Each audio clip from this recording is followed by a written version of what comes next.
How to enable nudity protection on Instagram. Hello, everybody. If you'd like to do so, you may just head over and follow up the steps. So, open up the Instagram application first on your device, and you should be finding this particular interface.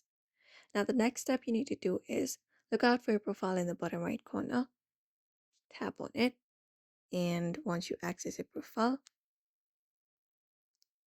you should be finding this interface.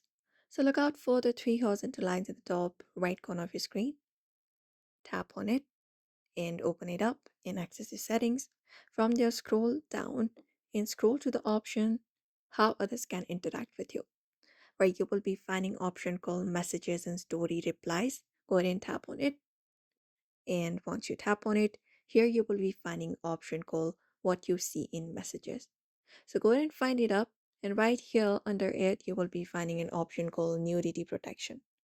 Now, if you'd like to enable it, just go ahead and tap on it, and then when you tap on it, it will appear like this. Now you just need to head over and toggle this option on, and you will be finding a confirmation. Just go ahead and tap on turn on and confirm it, and that will basically go ahead and enable the nudity protection on Instagram, and that's it. If you'd like to turn it off, you can head over to this following option again and turn it off again. So this is how you basically enable nudity protection on Instagram. So I hope this video was helpful. Give it a thumbs up and subscribe for more tips and tutorials.